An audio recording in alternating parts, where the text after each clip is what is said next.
င်္ဂလာပါရှင်ဆရာမင်္ဂလာပါညီမလေးဟုတ်ပထမဆုံးမေးချင်တာလေးဆရာအရန်ပူတဲ့နွေရာသီရောက်လာပြီဆိုတော့နွေရာသီမှာ dehydration ဖြစ်တဲ့လက္ခဏာတွေကိုဘယ်လိုတစ်ဆင့်သိနိုင်ပါသလဲဆရာရာသီဥတုကပူလာတဲ့နဲ့အမျှအခုအပြင်မှာလဲ case လေးတွေကကြားလာတာပေါ့နော်ရေဓာတ်ခန်းချောက်တဲ့အဲ့ရနေတစ်ဆင့်ပူဆိုးလာတော့အဲ့ဒီ heat exhaustion တော့နော်ကျတို့ heat stroke တို့တွေဖြစ်တဲ့အထိပေါ့နော်အပူကြောင့်မလို့လူတွေဆေးရုံရောက်ကြတာတွေလည်းများလာပြီလေနော်အဲ့တော့စင်ကျင်စရာလေးတွေလူတွေသိတဲ့နာလေးတွေလည်းပြောပြပေးရမှာပေါ့နော်အဲ့တော့တို့တွေဒီရေဓာတ်ကခန်းချောက်တဲ့လက္ခဏာလေးတွေပေါ့နော် dehydration ရဲ့လက္ခဏာလေးတွေအကြောင်းကိုပြောမယ်ဆိုရင်ဘယ်လိုအခြေအနေမျိုးလေးတွေမှာ dehydration ဖြစ်စေသလဲဆိုတာလေးကိုအရင်ပြောရမှာပေါ့နော်အဲ့တော့အခုကတော့ရာသီဥတုအရန်ပူလာတဲ့အခါလူကြီးတွေပဲဖြစ်စေကလေးတွေပဲဖြစ်စေတို့အပ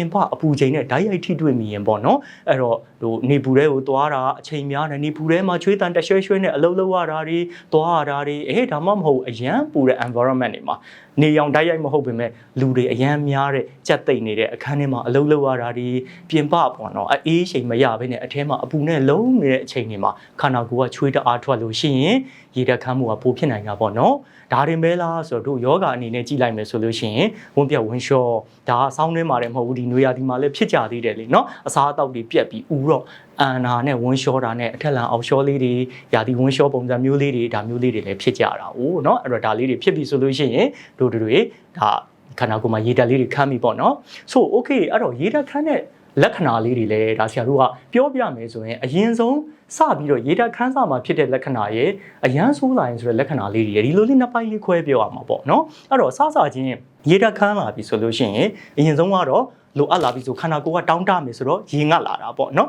်အဲ့တော့ရေငတ်လာမယ်နောက်ဒီထက်ပိုဆိုးလာလို့ရှိရင်အသားအရည်တွေက6လာမယ်လူက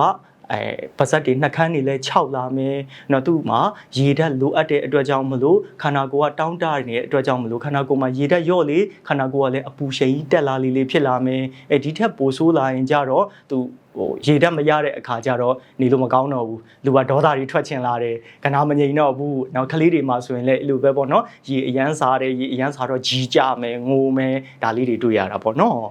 ်ဒီထက်ပိုဆိုးလာပြီဆိုရင်တော့တို့တွေအသားအရည်က6ယုံနဲ့မကဘူးသူခန္ဓာကိုယ်မှာကြာဆရာတို့ရေဓာတ်ရှိနေဆိုတင်းတင်းရင်းရင်းရှိတယ်အဲ့လိုမှမဟုတ်ဘဲနဲ့ဆရာတို့ဆွဲလိုက်တာနဲ့ပေါ့နော်ဒီအရေပြားလေးကတွန်းခောက်ပြီးတော့အခောက်အတိုင်းဖြစ်သွားတယ်ပုံမှန်ဒီဖက်ခနဲ့ပြန်ပြီးတော့ပုံမှန်အရေပြားတိုင်းပြန်မကျသွားတော့ဘူးပေါ့နော်တွန်းပြီးကြံခဲ့တာမျိုးလေးတွေရှိလာနိုင်တယ်မျက်တွင်းလေးတွေခြိုက်လာမယ်အသားအရေကဆရာတို့ဒီလိုတွေမကပဲနဲ့6လာမယ်နှက်ခမ်းတွေမကတော့ဘူးနော်လူပါကင်ကြည့်လိုက်ရင်ဘာကြီးလို့6ကြီးတွေဖြစ်လာမယ်ဒါမျိုးလေးတွေကျုံလာမယ်ဒီထက်ပိုဆိုးလာတဲ့အခါကျတော့ဆရာတို့ကရေဓာတ်ကောစားဓာတ်ကောဆုံးရှုံးတာဖြစ်တဲ့အတွက်ကြောင့်မလို့ကြွတ်တက်တာမျိုးတွေနောက်ပုံမှန်ထက်ပိုပြီးတော့ပေါ့နော်ကနာမငြိမ်နေဖြစ်လာမယ်ဒေါသတွေထွက်လာမယ်နောက်ဆုံးရေအရန်လိုအပ်တဲ့အခါမှာရေတောင်မတောက်နိုင်တော့ဘူးပေါ့နော်သူတို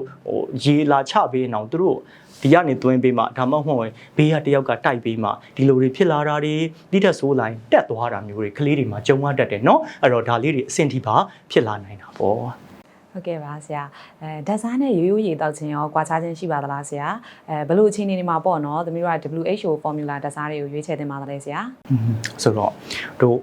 ့ရေပြန်တောက်တယ်ရေငတ်လို့ရေပြန်တောက်တယ်ဆိုရင်ခန္ဓာကိုယ်ကဒီချွေးထွက်လို့ဖြစ်စေဝန်းလျှောလို့ဖြစ်ဆုံးရှုံးသွားတာရေတစ်ခုတည်းမဟုတ်ဘူးလေနော်အဲ့ထဲမှာဆရာတို့ဆိုဒီယမ်ပေါ့နော်စားဓာတ်တွေလည်းပါသွားတာပိုတက်ဆီယမ်ဓာတ်တွေလည်းပါသွားတာနော်ခန္ဓာကိုယ်မှာရေပဲပြန်ဖြည့်လိုက်မယ်ဆိုရင်ဒီရှိတဲ့ခန္ဓာကိုယ်မှာလက်ကြံကြံနေတဲ့ဒီစားဓာတ်နည်းနည်းလေးကိုရေတွေရောလိုက်တယ်လို့ဖြစ်သွားတာပေါ့အဲ့တော့ရေကတော့ပြန်ပြည့်သွားပါရဲ့ဒါပေမဲ့ hyponatremia လို့ခေါ်တဲ့ relative hyponatremia ပေါ့နော်ဆရာတို့ခန္ဓာကိုယ်ထဲမှာဒီစားဓာတ်ကနည်းကြံခဲ့တဲ့အတွက်ကြောင့်မလို့ဒါရဲ့လက္ခဏာတွေဖြစ်တဲ့ခေါင်းကိုက်မယ်မူးမယ်အံမယ်ကြွတ်တက်မယ်เนาะခုနပြောသလို frustration ပေါ့နော်စိတ်ရှုပ်နေတာလည်းမသက်သာဘူးဒီအဆင့်လေးတွေကဆက်ပြီးတော့ကြံခဲ့နိုင်တာပေါ့နော်အဲ့တော့ဆရာတို့ကရေကြီးပဲပြန်ဖြစ်ရင်တော့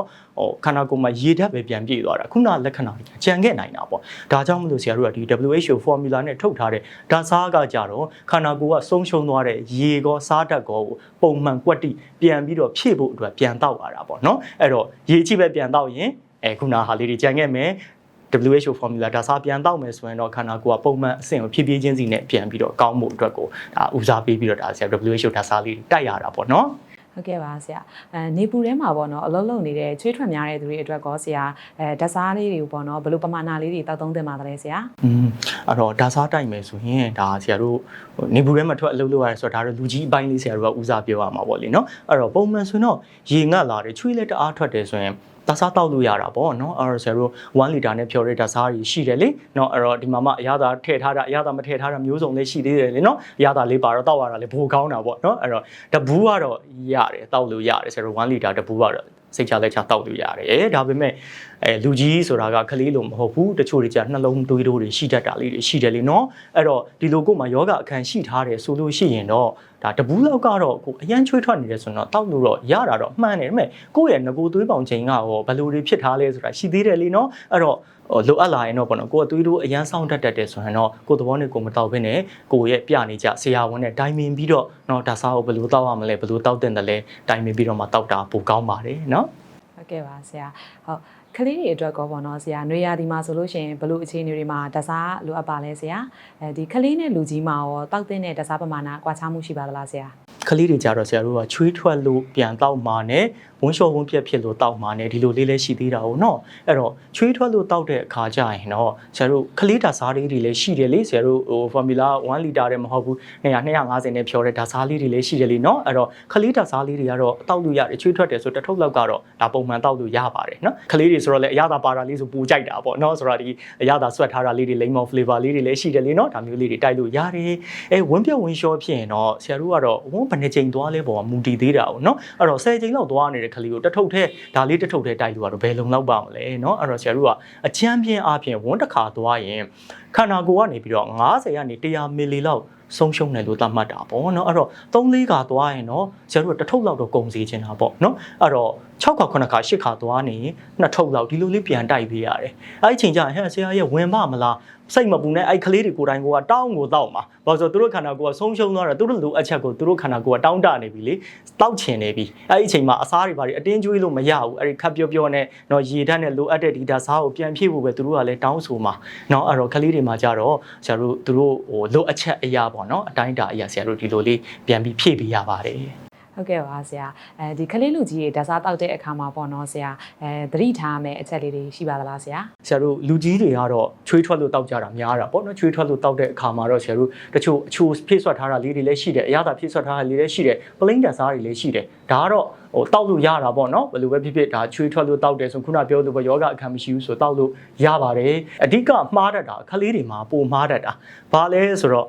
ဓာတ်စားဆိုပြီးဝယ်လာလိုက် probiotic အတောက်နေprobiotic အတောင်နေပြီးတော့ဖြော်တော့လေ probiotic ဖြော်တယ်လို့တစုံလောက်နဲ့ဖြော်တာမဟုတ်ဘူးအဲ့ဒီတပူးကြီးနဲ့ကောက်ဖြော်လိုက်တဲ့အခါကျဘာအာနိသင်မှမရှိတော့ခန္ဓာကိုယ်ရဲ့ရေဝင်သွားတာနဲ့တူတူပဲဖြစ်သွားတာဘာစားတတ်မှလည်းမပါဘူးပေါ့နော်အဲ့လိုမျိုးလေးတွေမှားမှစိုးပါတယ်နောက်ခုနပြောသလိုပေါ့နော်သေးသေးနဲ့ဖြော်ရမယ့်ဟာကိုသွားပြီး1လီတာနဲ့ဖြော်ပြီးတော့ကုန်တော့လေ3ပုံ2ပုံလောက်ပဲကုန်နေဆိုရင်အာနိသင်ကဘာမှမရဘူးပေါ့နော်အဲ့တော့သူ့ရဲ့ကလေးတွေမှာတိုက်မယ်ဆိုရင်ကိုတိုက်မှာကဓာတ်စားဟုတ်ရဲ့လားအသေးကြရဲ့လားကြည့်ပါဟုတ်တယ်သေးကြတယ်ဆိုရင်တော့မှပဲကလေးတွေအတွက်ဒါတင့်တော်တဲ့ပေါ့နော်ကလေးတွေအတွက်ထုတ်ထားတဲ့ဓာတ်စားဟုတ်ရဲ့လားကြည့်ပါဟုတ်တယ်ဆိုရင်လည်းဖြော်ရမယ့်အတိုင်းအတာကမှန်ရဲ့လားအပေါ်မှာရေးထားတာကဘယ်လောက်နဲ့ဖြော်ဖို့လဲကြည့်ပါအဲ့ဒါလေးတွေကြည့်ပြီးတော့မှတိုက်တင်တာပေါ့နော်ဟုတ်ကဲ့ပါဆရာဟုတ်နောက်ဆုံးအနေနဲ့လေးဆရာအခုအရန်ပူပြင်းတဲ့နွေရာသီမှာပေါ့နော်